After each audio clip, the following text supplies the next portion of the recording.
Hi all. Great to have you all here and see you all today. So for those who don't know me, I'm Adam. I'm the founder of BD Matters. We are a community of business development enthusiasts, and we welcome sort of marketing and agency owners, entrepreneurs, procurement professionals to these sessions. They happen on the first Wednesday of every month at 12 o'clock. So same time. I will put a link in the chat now because this allows you to add all the interviews to your diaries, so you don't have to keep sort of like remembering when they are, and you only have to sign up once and then it's there, so you can attend all of them. We've got some great sessions lined up for the next few months as well. Nothing else. And today is going to be all around the sort of chasm between client services and business development, which is something that's always sort of fascinated me. You know, can client services people be business development people? You know, what can we learn from each other? That sort of thing.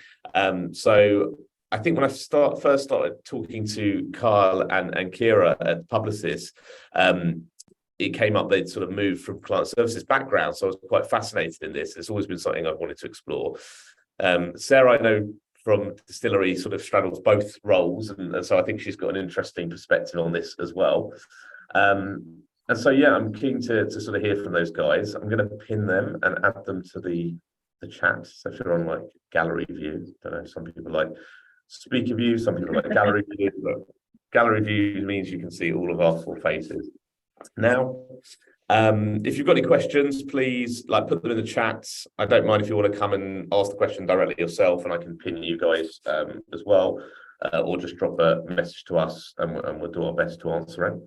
But yeah, welcome, Carl, Ciara, Sara. Do you want to introduce yourselves? I'll start with you, Sara, as you're top of my screen. Okay. Thanks, Adam. Hi all. Thanks, Adam, for inviting me. Yeah, I'm head of client services at Distillery. I've been there just over a year now. My background is very much client services, but sort of where we are now, we have split the role between business development and client services to grow that team in sort of both ways, so they can train them up to do both sort of client services growth, existing client growth, and new business growth. Cool. Ciara? I can go next, yeah. So hi everyone, I'm Ciara. I'm Business Development Director at Publicis Media. So we look after all the media agencies within Publicis Media, as does Kyle. So I'm half doing his intro now, I realise. But I came from a planning background, so media right out of uni, and was like a decade in client service roles, doing planning, kind of performance and brand, and then moved into new business about 18 months ago. Cool. And yeah, so I'm a business development lead at Publicis Media. So my sort of journey into biz dev started about 3 years ago. So I've been at Publicis since 2015, but I've been running accounts for most of that time. And I was sitting in Spark Foundry, which is one of the 3 Publicis Media agencies, and had new leadership. Were trying to bring more consistency to the way we pitches. I'd been on a lot of pitches and perhaps had some strident points of view on why we weren't winning as many as we should have done, which I should perhaps have kept to myself in hindsight. But I didn't. I shared them with the CEO, and he was like, right, well, why don't you have a go at that then? So I started out heading up new business within the agency, and then last year I moved into the central team. So now working with Spark still, but also with the other 2 agency brands we've got, which is Starcom and Zenith. Cool. So you've sort of in that intro already answered my first question, which is how you got into business development. Carl, you certainly did. And Sara, is there anything you wanted to add in terms of your role and how because you are client services, but it's sort of, yeah, I think, well, I'd moved from a big ad agency, sort of, that was my sort of, again, like I was at a sort of decade in client servicing, and then I moved to a much more smaller digital focused content sort of company, and they had a new business sort of arm and support, but they wanted to explore, as we were growing the client services team, which they'd never had, they wanted to sort of explore, could those people that we were training, could you train them in both ways, rather than having account managers and then new business development leads in a smaller company? Could they do both? And actually the people we already had there and the people we were hiring had both skill sets. So we sort of thought this seems a wasted opportunity, so we combined the 2. We do have a new business arm as well, but we're sort of focusing on growing our existing business and new business in our tech sort of industry. So growing them in both ways, I suppose, me and the team. Yeah, that's cool. And Ciara, how did you move across to I'll the share business my development? story because I think it's quite funny. It was basically due to an unsuccessful pitch, everyone, which might not be overly encouraging. But we were pitching to retain my biggest client at the time, and we were unfortunately unsuccessful. So I found myself a business director, kind of looking out to see for my next client. And we weren't quite getting. I'd always worked in finance and wanted to work on finance, and there was FMCG roles, etc., but it wasn't quite the right direction for me. So the managing director at Zenith put me in touch with the head of new business. And I was really lucky, actually. For a period of 3 months, I got to do a 50-50 role, which was still client servicing my smaller clients at Zenith and trialing out new business.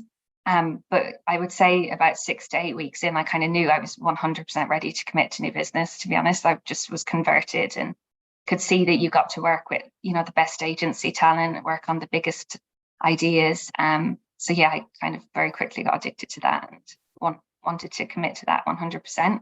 And found, actually, interestingly, Sarah, to what you're saying, I found that 50-50 role incredibly challenging. And there was a period of time where I was very much between the two and was asked even to be client lead on my pitch and work in new business. And I said, absolutely not, I can't do that. I want to do one of them to my highest standard. And so I picked new business. But the 2-in-1 for me was really, really challenging.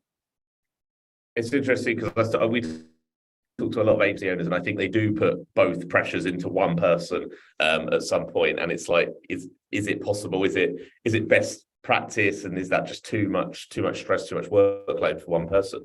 I guess, Carl, how have your perceptions changed of business development since you've got into this role? I don't know, what were you was there a way you perceived it beforehand, and was it anything like your expectation, or I think that definitely they've changed, very much so. I think the main change really is just what I had previously was a lack of understanding of the kind of depth and the variety of what biz dev do, and the complexity as well. For my perception of it was they came in to help us run a process when we had a pitch on, right? But so I saw like, okay, so the main thing biz dev do is kind of like project management. But I think it is so much more than that now that I'm in it. Huge amount of different skills that it pulls upon. Strategic thinking. Veers into marketing. There's copywriting, people management. I think really. Coming from client leadership, definitely, I'm used to working with different clients and different people in my team and so on and so forth. But once you're dealing with different, very senior stakeholders across a big complex business like Publicis, you really, really need to lean on that. And I think, the variety of the day-to-day job is fantastic. And what Ciara's mentioned there, when she quickly realised, I think it is that variety that really sort of sold it to me, and I started with a bit of a foot in both camps and have ultimately gone 100% in the end into biz dev as well. It's a really challenging spot, keeps you on your toes, but if that's what you enjoy, I can't really think how you could do much better in this space, really. Your actual perception was that it was kind of more process driven, a bit more project management, and Very actually much now so. you're in it, you're realizing how diverse it is and actually enjoying it than you thought, right? Exactly that. If it was just process, I would not enjoy it. I'm not naturally a process person, right? So if I was being pushed into a process role, I'd be running for the hills, honestly. So it definitely is so much more than that. Otherwise, I just wouldn't be able to stick it. Yeah. So then look at, obviously we talk about, sometimes in new business, we talk about being hunters and farmers, hunters being sort of people focused on more new business, farmers sort of more retention and client growth and things.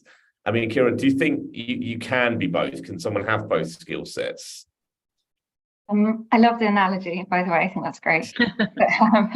I didn't invent it. I think it's really hard. Like if you're hunting and you're going out to catch a wild boar and then you're coming home to also tend to the corn crops, that's a big ask of one individual, I think. So it depends on many things, obviously, like how many clients do you have? Are you subscribed as a client service person, you know, as 120% of an FTE? A lot of us are. But ultimately, I think it's very, very hard. And I think we can share more. I think we need to do that. I think client service, from my experience, do not know what business development do properly. They think it's process. They think it's project management in many instances, especially at a more junior level. But I think we can share more from business development to client services to help with growth and retention. There's so much stuff to be shared, and vice versa. I think we probably don't do that enough. Yeah, and that's I'm keen to explore some of that today and try and work out like what are the transferable skills, because I think so many could learn from each other. You know, I'm constantly hearing from agency owners how frustrated they are that their client services team don't grow the accounts and don't think strategically and long term.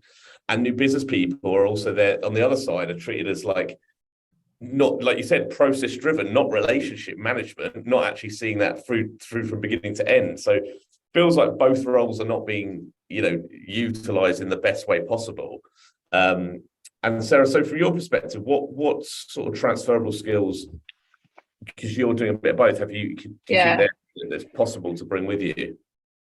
I think, I think to Ciara and Kylie's point, I work at a much smaller company, so we've had the opportunity to sort of grow our juniors even at a younger level at sort of that both business development and client services, and I really do sort of mentor them in that way, as well as mentoring myself. But so I'm not a natural salesperson, never sort of have been. I've only been ever existing client growth, but I've noticed sort of using the skills that I do naturally have, like sort of conversational transparency where possible, have really helped in my new business development, and sort of literally going to see people, going to events, putting your name out there, have really helped, easily transferable, and have helped grow new clients and new business. Just much more sort of conversational and authentic conversations with our clients and what they need and what their challenges are. I think people are a bit more honest now because they want to fix the problem a lot quicker than they used to. Everyone's a bit more time poor.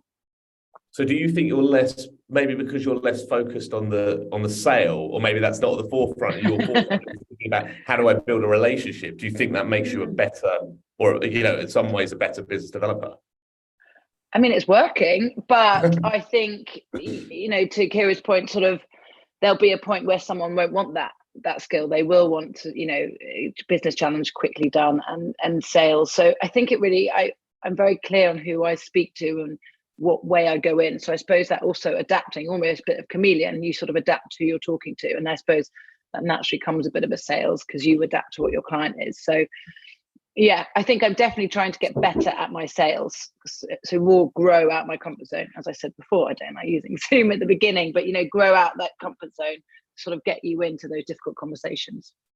Yeah, and I think obviously, like we talk about business development, we know there are lots of different elements to it, right? So it's broad. I guess we're more focusing on the relationship side of things, and sort of maybe other processes might become less natural to you.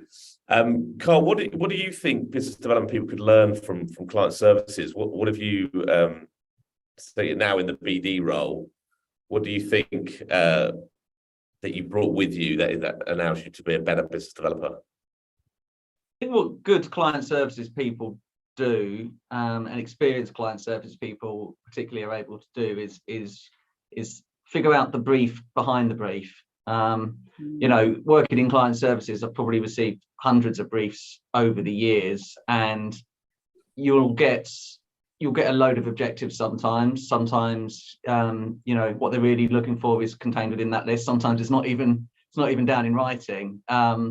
And I think what you get quite adept at is kind of interrogating the brief, asking the right questions, and ultimately therefore being able to give the client back what it is they really want, even if at the outset they haven't been quite as clear even in their own minds what that is.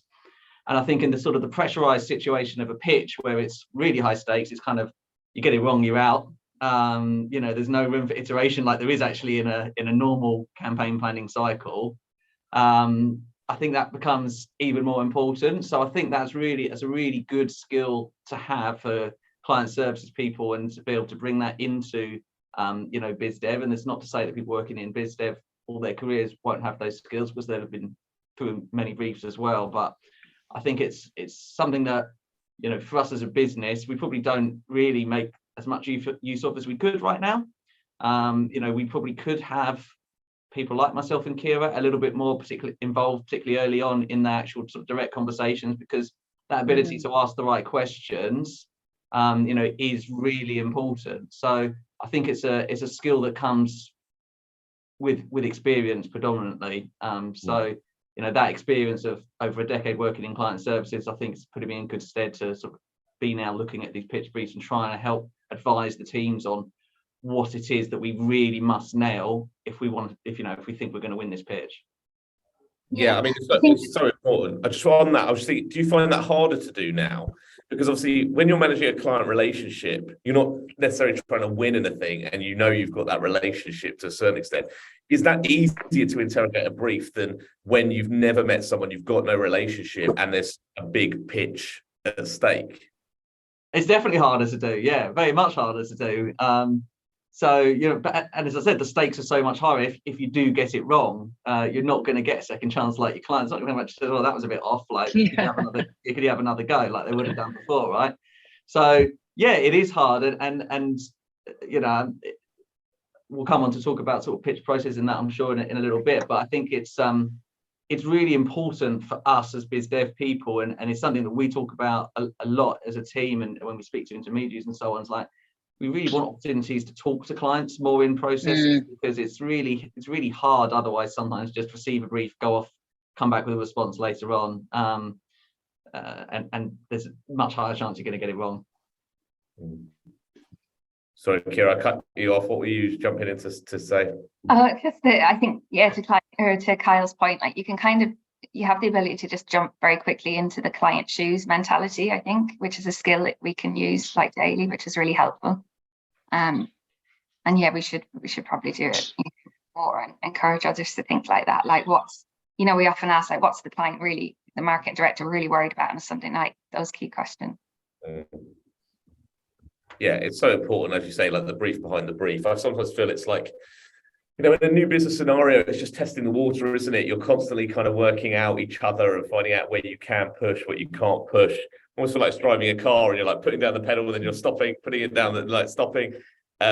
It's tricky to know kind of how and when to do that, which requires a very sort of skill. It's a lot of, like, finite skill that you've got to sort of read people in the room, and everybody wants different things from you.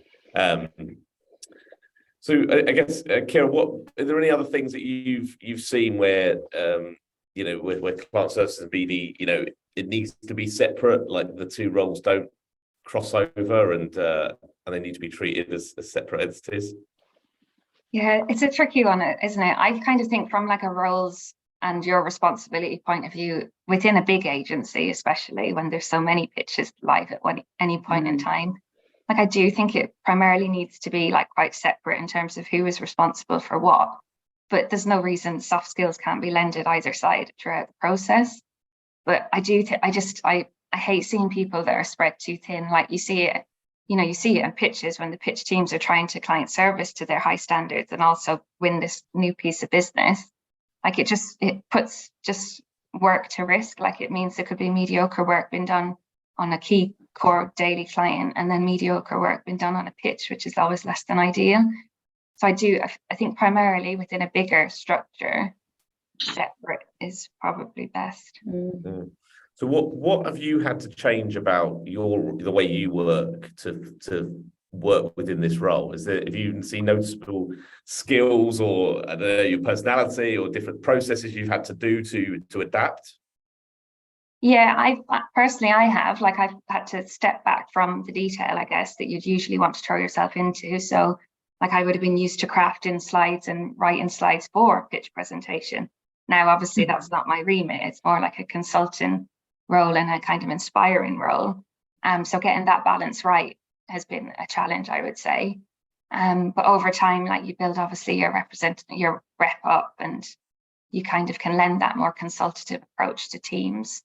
And then I would say it depends who you work with. Like, I think sometimes some people I work with still see me as a planner.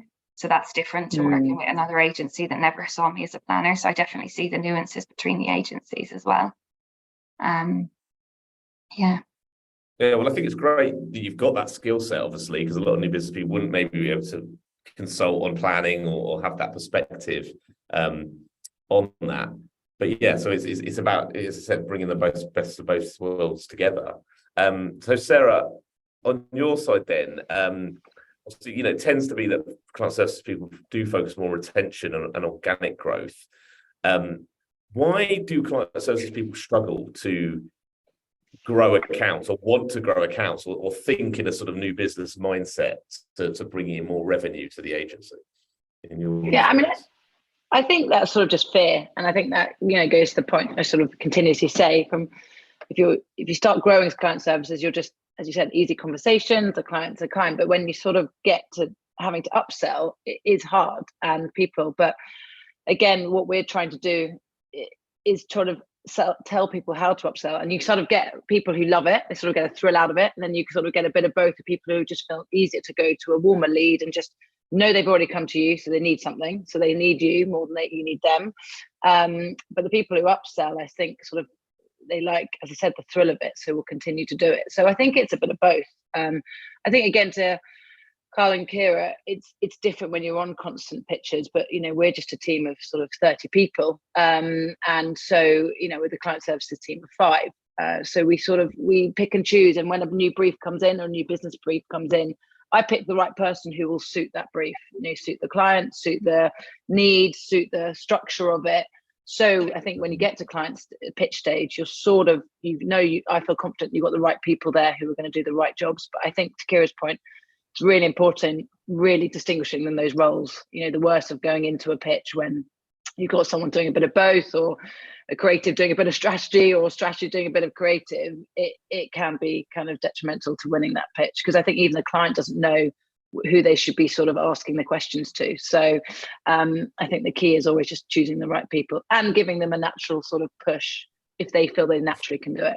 I've got one project manager who loves upselling, another project manager who absolutely hates it. So I don't, I sort of drive them to use their skills. What is the fear that's driving these people? What do you tend to see people are scared of?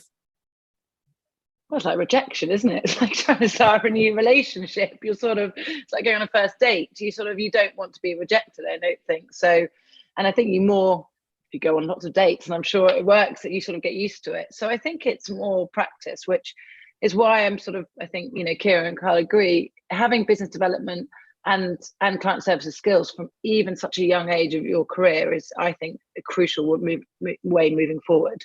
I think you're right, you do choose in the end which way you want to go, but having them both, I think, is sort of key, because then you're sort of, the fear narrows down. But I think it's got, I love that. I think that, like, comparing it to dating is so good, and it is a fear of rejection, isn't it? But like in the dating world, people share their funny date failure stories. And I think as an industry, we need to share our failings a bit more. Yeah. I think we often share the big pitches, the shiny ones that we win, and the good stories. But if, like, you can go to a client service person, like, in a human way, and say, look, this is one I tried to do and it was a big failure. This is why. Yeah. You might fail the first 5 times, but the 6th time might be successful. That will help too. Like, I think fear of failure and fear of rejection can be fixed if we all kind of share more when we fail. Yeah, and I think talking about it is definitely, being honest about it. We're too hide away from, if we don't win a pitch, it's sort of like, don't mention it. It's actually like, oh, sorry, we didn't win. Otherwise, people start asking and they think it's much bigger. It might have just been the other agency was better creative. Like, if we're honest about it, it shouldn't be such a taboo. I was saying to someone yesterday as well, I feel like the losses stick with you longer than the wins. Like, there's still pitches that I'm like, sometimes come to my mind from like 7 or 8 years ago, and I'm like, oh God, so annoyed that we didn't win that one. Whereas the wins, you're like, yes, and then you sort of, you're moving on a bit quicker. It's those losses where you're like, oh, we're so close, and if we'd just done this or that, that's the frustration for some reason seems to stick with me anyway for a lot longer than the sort of the exuberation from a good win. I would say that's the client services side of you. When you've been rejected as many times as I have, you just don't fear it anymore. And I think it's just it's just about getting back on the horse. And I think with new business is that, like loads of companies, even like Facebook, talk about failing fast, don't they? And startup life, and it's all about learning from your failures and all that kind of thing. I just, people do struggle to obviously embrace that. But like, I think what's important, what you're saying is that learning from failure, right? Ultimately, people don't learn a lot from the wins. They're quick to celebrate them, and it's great. But I doubt when most people win a piece of business, they don't step back and really interrogate, hold on, why did we win that, right? Which I think would be a really important exercise. And also, every time we lose, or every time, something doesn't go our way, I'm constantly tweaking something in the process, the strategy, the team, the way we qualify. Something has to change as a result of every loss. Otherwise, the failures that are amounting to nothing. So it's a really important one.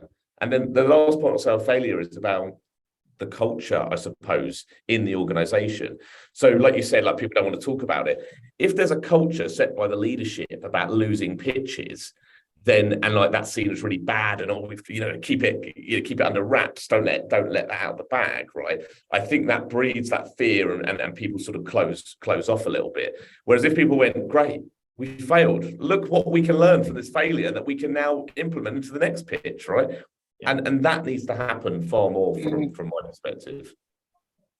So I don't know if no, I totally agree. Totally agree, Adam. I think if there's a fear of repercussions, right, then why would you want to put your head above the parapet and give it a go, right? It's a natural human thing then to go, well, actually, do you know what? It's probably a safer bet for me to just not do this pitch, or not put myself forward to work on this pitch. Exactly, yeah. And that's completely natural. So it's the ego that gets in the way, I would suppose. Someone's like, ego gets in the way, and they're like, we didn't fail, let's forget about that pitch. We tell everyone we declined it, right? Because they won't actually look in the mirror at themselves and their agency and admit that there's failures and there's mistakes there, and therefore we can't improve as a business because we've let someone, let their ego get in the way. And I've seen so many pitches lost where they go, oh, it was all their fault. It was a rubbish brief, and the procurement process was awful. We did it, and they all blame the other person. Whereas it's completely the backwards to what I think needs to happen from a learning perspective, and also the follow up. Every lost pitch, I follow up in 3 months' time. Whereas most people go, we'll never talk to those people again. Yeah. And I'm like, I think Adam, on that point also, it's also I've started going to people who we do win and asking why. Okay, it might be the creative, but actually I've asked, did you think that person was good at their role? And then that also helps them give individual feedback. And that's been really, and some clients have been like, you just won, move on, fair enough. You don't push them, but other clients have been really helpful on how that person can get even better. So there's you get feedback for winning and losing, I think is a positive. I'm keen, the current market is a bit chaotic, as we all know, right? And a lot of people are sort of struggling with new business. There's a lot of pitches down, longer lead times. It is difficult out there. And so quite rightly, a lot of agencies are flipping towards client growth, right? And thinking, where can we grow existing accounts and sure as hell make sure we retain them at this time, because, we can't lose any revenues. And I often therefore see an opportunity for business development and client services teams to actually work quite closely together, because obviously if BD teams are doing all this marketing and they have the skill sets to, grow and think in a hunter mentality. So I suppose, I don't know if I'll come to you, Ciara, I'll throw it at you, but what can client services and BD teams do, I guess, to work more closely together to grow accounts and keep accounts? Yeah. I think we can help 100% in business development, and we do as a team at Publicis Media kind of try to empower our client services teams with kind of summary pack of agency capabilities and creds, etc., and guidance on conversation openers similar to what you said, Sarah, just to people they know. Like, everyone has a huge network. We're mostly London media people of a similar age, and people know lots of people. So just to kind of start more organic conversations, we do try to encourage that. And I think then, we can give access to, all the expert people and tools that go into pitches as well. Like, sometimes it's just about connecting people so that conversations happen and that they have, the understanding of some tool that's mostly presented in pitches and that they can take it to their client. I think we can share more. We share a lot. I think in the past year in our team, we've gotten quite good at this, actually, kind of sharing more with client services so they know what's available and aid in these conversations, but we can keep doing it. Is that the biggest thing, thinking back to when you were in a client services role Yeah. and what you would have wanted from a BD person to come Yeah. and help you out? Do you now think there's things, I don't know, other opportunities you missed or things that you could have really done with to help you grow a client? Is it different now? Yeah, I think so. I think what often happens within agencies is that, there might be an arm of the business or a big tool that's perfect for your client, and it'll be presented very clearly to the whole agency. But you need to get these one-on-one conversations in so that you're like, what does it mean for my client? How do I then have that conversation with him tomorrow morning? Just more about like having the smaller meetings, the smaller conversations where it's just really relevant to your client. Because if like you're a good client service person, you care about your client and it is going to help them, then it's not sales. Then it's just more good planning, and it comes much more naturally. Sorry, did you want to add to that in terms of like thinking how can both teams maybe help each other? Get more long term. No, go on, Sarah. I think what we've done is just all make sure we're on the same conversation, whether you're talking to an existing client or a new client or just at an event. Even the people who sort of aren't designers, we've sort of been really embedded what we represent, what we mean, what our kind of EVP is, everything, so that it's always the same comms. And I think that's really helped. That's been through training sessions, sort of internal workshops, and that's from the senior management all the way down to sort of the junior project managers. So everyone sort of feels they're on the same page. They know the audience we're talking to. They know who we're trying to grow, who we're trying to not. And I just think it makes it easier because we sort of all then go, oh, when we said that comment, someone says, what feedback did you get? It sort of all helps each other kind of get to the same point. And I think that's been a really good sort of articulation for everyone to understand why we're saying it as well. So that's really helped us grow existing and new. Yeah, so there's a lot of sharing and visibility just sound like two of the biggest things that you both just talked about there. Just hearing how you dealt with certain situations or knowing something. And so I guess it's trying to find ways of bringing that together. Like at Christmas, I gave a top 5 ways to upsell. I sort of made it fun, a Christmas quiz, sort of things like that, so people could remember and actually then probably not as scared to do it. They're sort of like, oh, that's, as you said, a natural conversation and then they won sort of extra budget. But that's upselling, but they might not recognize it as that. So it's realizing, sort of the easy ways in.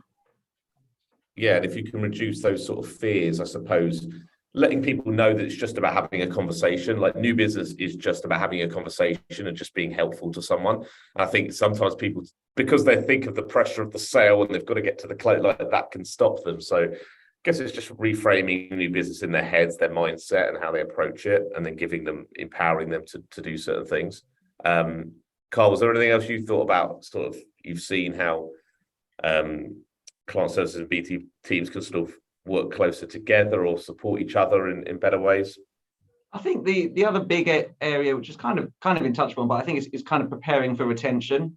Because I think, what we don't want to happen is to suddenly find that we've got a defensive pitch that we weren't expecting, and we find the relationship's not in a great place. And I think what we and this is definitely an area where we haven't probably given that much focus to yet, to be honest with you, but I think it's somewhere where we should give more focus, is where we know clients are entering the last year of a 3-year contract. And I know this from client services, when you're working on the account, like you'll know this, but you'll also be very much in the day-to-day of it. And I think what BizDev can probably do to help client services in this instance is they can come in and ask some questions, and how is the relationship, and what's the most recent innovations? Are we using the latest tech and tools that we have available to us? Because we've got a very holistic view of the latest that's available, because we have to use it every day, because we always want to bring in a pitch. You want to bring your newest and your shiniest stuff, right? So I think we could really be sort of perhaps consulting with client services a little bit better on getting them well set up, so that, obviously, ideally we avoid a pitch altogether, and we get a contract renewal extension. Or if we can't avoid the pitch, that we've at least made sure that we're in as good a spot as we can be going into that defensive pitch. So I think that's something that the two teams could probably work a little bit more closely together on than they are currently, and it would be really beneficial for both. Yeah, look, the value is obviously huge. Like you're saying, avoiding pitches, retaining clients, it's undeniable. But I don't see a lot of that happening, quite honestly, in a lot of the agencies that we work with as service. Like you said, even something in Publicis, it's not necessarily so you've definitely implemented, but BD teams going over to client services team and sort of interrogating that relationship, a bit like maybe a procurement person would do, and look at the relationship and try and sort of as a intermediary sort of say, is it working? What could be better? How are we scoring this? I see it as that wouldn't typically go back to a bit of client services problem, rather than sort of saying, oh, let's talk to the BD guys and get them in and see how they would approach this problem, which I think would be really interesting, exciting. And Ciara, is there anything more like from a leadership perspective, whether you've seen a Publicis or before in previous roles or in your career, that they can be doing to kind of bring these teams closer together? Like you said, the sharing, the learning, but it feels like it's all like, if it's going to happen, it has to happen from us. How can leadership kind of bring these teams closer? Yeah, I think I've seen it improve in my decade. I feel like there's lots of things at Publicis, like pinch from a pitch and things like that, where they share and kind of inspire in terms of planning teams and how to do new business. I think in the past, I think, it depends. Sometimes pitches is a bit of a secret space that, the best planners that maybe senior people just happen to know get pulled in on. I think it could be a fairer distribution sometimes to get different people from different teams and different backgrounds in client service involved. I think that's important. And then in a previous role, it's a bit separate to what you just described as your question, Adam, but it was just a leadership kind of frame of mind that was really encouraging for the failure piece that we were just discussing, which was she would say to her staff at the all agency meeting, like, I want you guys to go out there and fail. The failings are on me. I'll take responsibility. Like, you go out there, you be brave, you take the risks, try to make this happen on your client patch, try to run with that big idea in that pitch. And I think that was really empowering. So I think encouraging like day-to-day failings across both teams would help out really good work in people as well. Yeah, well, I mean, pitching, it should be your chance to be bold and brave and test things, right? And go out into market. It shouldn't be all stayed. I think when you are, it all depends on how the agency is performing and what the pipeline looks like. But the stronger your retention of clients is, and the lot bigger your pipeline, the bolder you can be in I think your creative and the way you pitch. And if you are, that actually comes across as quite attractive to a client, because that they feed off that, right? They see into that and they're like, well, these guys are, are clearly brave enough. They're going to push us. They're going to take us in a direction. Whereas if you're nervous and everything's kind of like, it's just agency 0.20 kind of thing, and it's like it's not really enough to win a pitch, and make you stand out. Yeah, I think that's a big part of our role, like in pitches, is like, especially when it comes to ideation and like the big maybe partnership ideas, etc., is to be like, more junior people sometimes might be like, oh, it's probably not possible. We probably couldn't get that talent, and Channel 4 would never sign it off. And we're like, oh, think big. They can. We can make it happen. Like, just think big and think really bold. So I think if leadership encouraged that in the day-to-day ways of working more, it would probably come out more naturally with these people when it comes to pitching. I also think, on that, I think there's some people, give them a chance, because there's some people who have got hidden talent that they didn't even know they had. We had a designer on a pitch who I wouldn't have even thought would for pitch, and then she actually came and she nailed it. So I sort of encourage everyone to sort of try it, as you said, and I think going back to that point of not making it such a fear, everyone will try it more, because I think some people have got some hidden skills that we should utilize. Yeah, well, I want to get into pitching a little bit. By the way, if anyone's got any other questions they want to jump in and ask, please do. Either raise your hand or drop a note in the chat. Carl, we talked a little bit about the pitch positive pledge by the IPA and ISBA that came in sort of the back end of last year.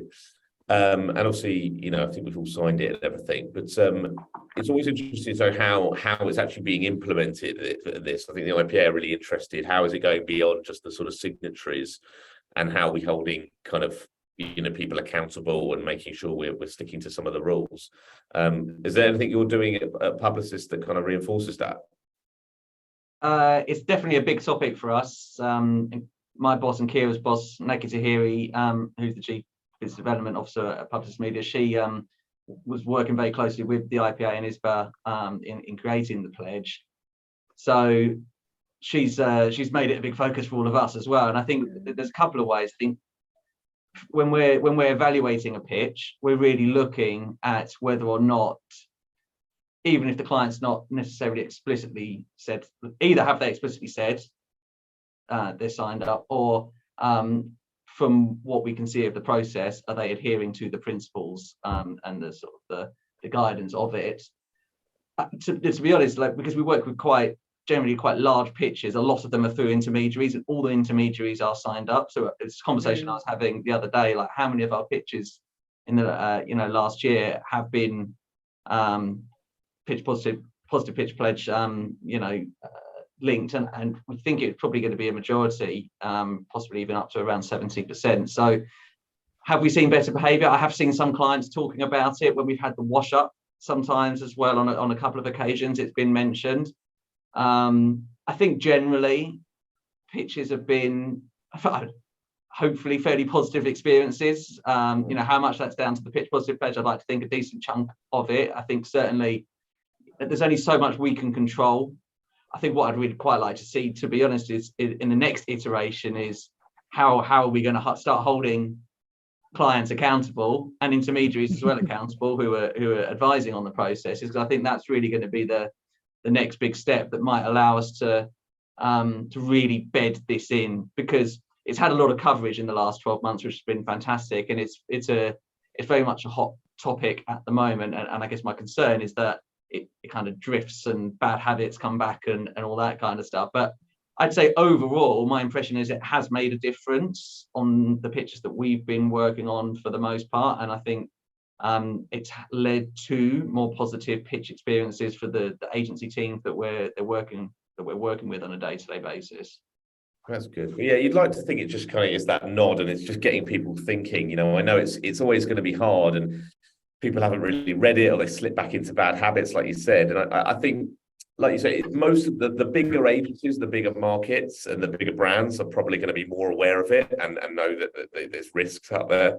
I mean, obviously, I don't know if there's difference from you, Sarah, in terms of the pitch positive pledge, if you're aware of it, or or how it's being implemented for Distillery. But like, I know you work with some pretty big brands as well, but is it as well known, I suppose, with the smaller brands, and that might, and there I imagine there's probably more problems that need to be dealt with. Yeah, I mean, we're all aware of it, and we're sort of a big supporter of it. But as you said, they sort of feel like it doesn't really affect them. I mean, the big brands that we work with, they absolutely follow it, through and through. But I think they sort of, what they see that they think they already have. So they sort of, this is just a certification that they are. But definitely the smaller brands, sort of small brands that we're, recently have won, have definitely sort of weren't aware of it. But actually, when we have told them about it and sort of encouraged, they've sort of got behind it. Because I think, to Carl's point, they don't want to be in the long run seen as not accountable for adhering to it. So it's sort of shifting that actually, if you're both all on the same page, client and agency, you're both not going to sort of get a bad mark, because clients, if they start getting bad reputation, they will have agencies saying they don't want to work with them. I think you'll have some sort of brand saying agencies saying I don't want to work with them, or we've heard bad things. I don't think they want those reputations anymore. They're a lot more sort of reliant on word of mouth, as you said, just conversations, and I think you just want to avoid that. So, but I do think it's good, but I don't think it's been as well known to smaller agencies and brands as it could be at the moment. And I would definitely encourage it to be, because I think they want to get behind it if they feel like they're sort of part of it. I think definitely, like maybe us as a BD community, BD Matters, or the IPA, I think there's more that can be done to simplify it and make sure it's kind of understood at the beginning of a pitch process. So like, even if there was a kind of like 30-second video that just kind of like pulled out the key elements of it, I think that could be really important. Just to make sure everyone's on the same page and they've thought about some of the key questions, and maybe even throughout the pitch process, like bringing it back in. So like, did we think about these? Did we think about how we could reduce cost when you asked us to book those 17 taxis. You know, all those kind of stuff. Like, did you think about, did we need to pitch at the beginning, and was there enough due diligence done at the beginning to say, do we need to pitch? Because I think that avoiding the pitch altogether is one of the most important pillars of it. But you know, I still see a lot of BD people, you know, getting burnt out, and the mental health issues and back-to-back pitches because things aren't being declined.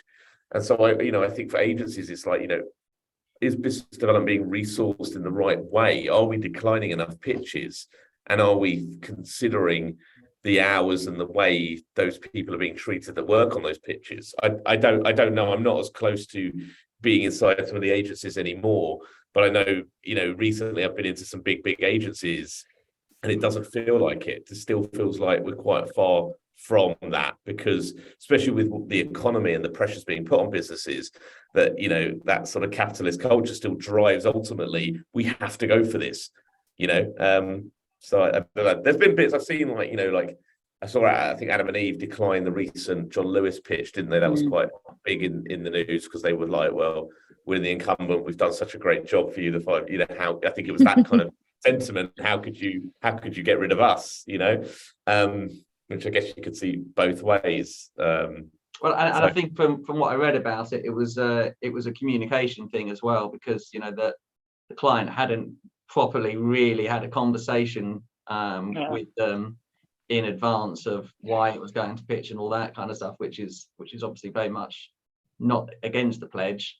So, you know, that's bad behavior, and that's more reasonable, therefore, that that agencies should decide not to put themselves through the ringer on it. Respect, basically. You know? It is about respect. But I think that goes to your point, Adam, and I think, Carl, you said it as well. That's when client services and business development should work together. If you are sort of, you know, that there's a new CMO, or there's suddenly be a change in, you know, management, we should be aware of that at our clients, you know, and aware, because someone could come in and say, actually, I want to work with my best friend who works at another agency. So I think that's, again, where the research that's done by business development is definitely needed in client services, to know sort of the bigger picture and what's going on around them, which I think sometimes you are sort of honed in. So I think, again, that's, Adam, to your point of BD Matters, talking about, you know, the wider issues is definitely a good thing. Yeah. Has anyone got any good examples, you know, of a client pitch, maybe when you won, that was quite a satisfying process, or, you know, you saw really good behavior come out of that? You know, keen to sort of celebrate those moments.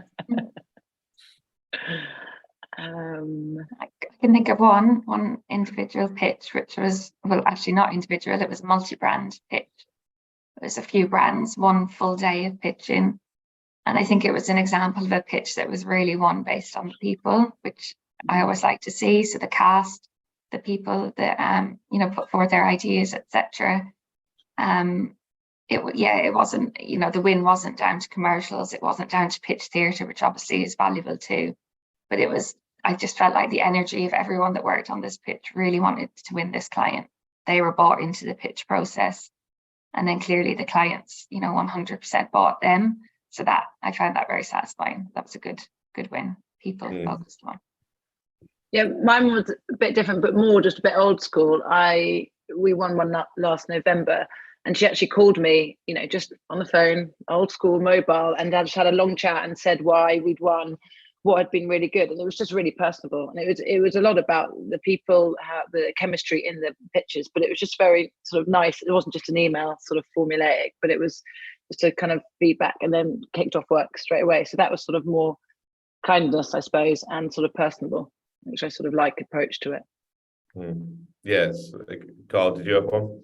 Well, I was just thinking, I think probably the one that comes to mind is like my first win in my new biz role, which was Lint back in 2021. I think it was a great pitch, one, because it's the relief just to get your first one under your belt when you started a new role, of course. But I think what a bit similar to the point I was making earlier is I think what we, you know, is really satisfying, because I think we got the brief, and we also got the mood of the client in terms of where they were looking at, and we went into it cold, not knowing them. So to do that and to judge the tone of our pitch, I think just right was really important in that sense. I think so that was really satisfying to to have realised that the speed they wanted to progress at, was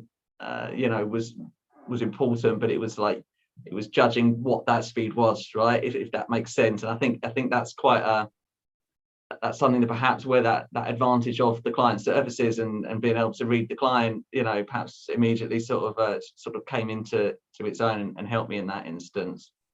Yeah, I definitely don't see enough people asking enough questions in a pitch process. You get the brief and it's like off you go running towards the RFI, and it's like, whoa, hold on a minute. So on that note, then, what are some of the most important factors when evaluating a pitch? You guys must see a lot of briefs coming in. I don't know if you've got very strict processes, but what are some of the most important factors that you guys will look at to make sure it's the right pitch for you? We probably might overlap on this one, Kyle, but we have quite a clear framework that we analyze pitches that we come in the door with, and we score it as to whether it should be pursued or not. And I think a big part of that I see is very important is, the commercials. Is it a value driven pitch? Is that primarily the reason that they've gone to pitch? And if so, fine. But, that needs to be communicated clearly from the intermediary. The milestones need to be made very clear. I think that can be a very frustrating part of a not positive pitch process when there's a bit of a vague timeline around commercials and lack of clarity, because, agencies put forward their strongest commercial offering when it's very clear, versus, any games in that area. So I think understanding commercials is really, really key when evaluating.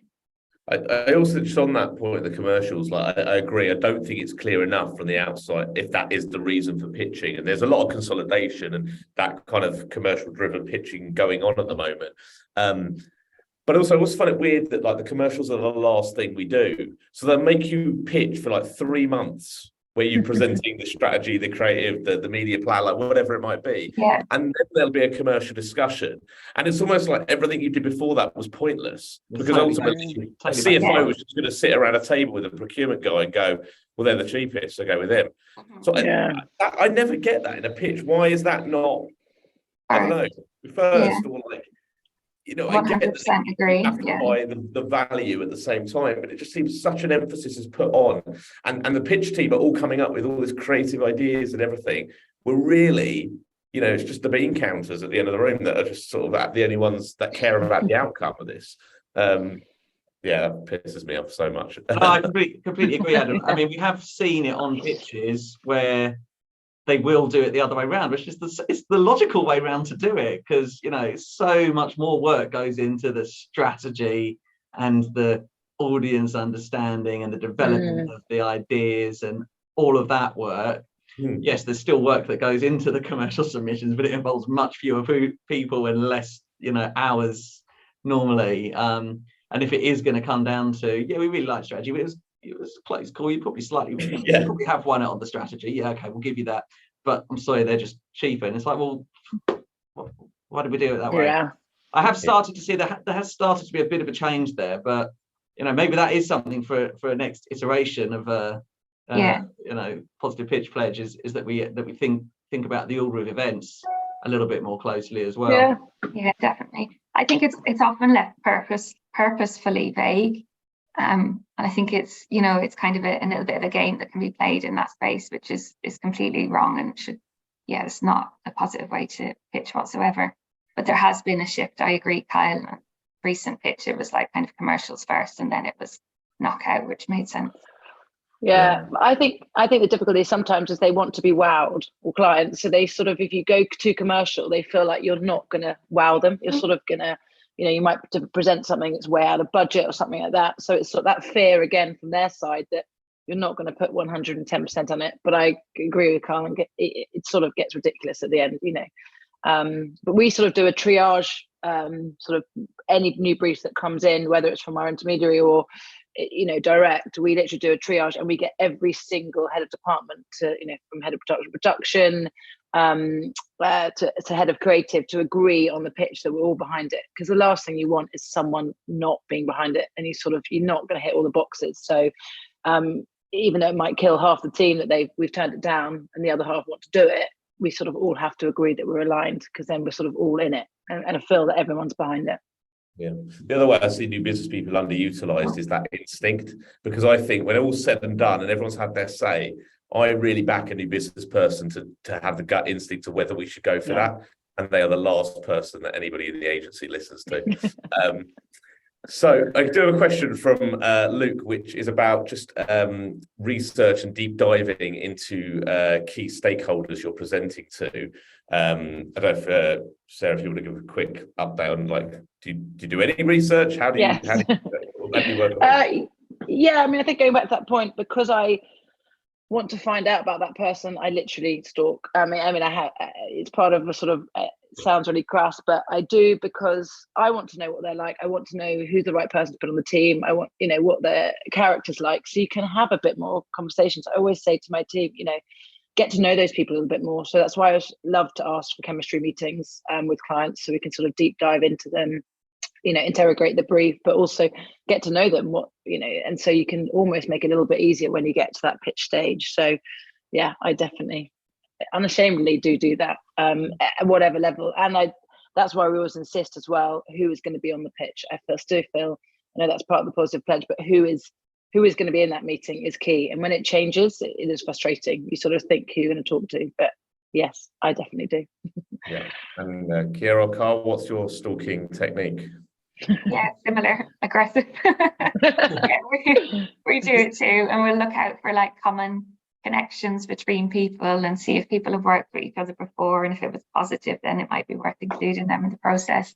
It's really important, like you want to put a superstar team in front of the client for pitching. So yeah, we do that too. I think that's the thing, it's the casting, right? You want to make sure your casting's right, and you want to try and match personalities that you think are going to work best, and so on and so forth. So the more intel you can get on the types of people that you're going to be pitching to in the room, the better chance that you've got of putting the right people in front of them to win them over. And I think casting is such an underrated sometimes part of the pitch process. If you get your casting right, not saying regardless of the content, but if you get your casting right, it goes a hell of a long way to give you a good chance of winning. Yeah. Well, it's people by people, right? Okay, well, I think we're going to have to wrap up. There's one last question for you all: client services or BD? I'll BD all the way. That's really mean. Well, me and Kyle are clearly converted. I'm not answering that. No comment. I'm not answering. That's all right. We've got two BD, but they're from the same company, but you'd be outvoted anyway. So let's stick with BD. I encourage both for now.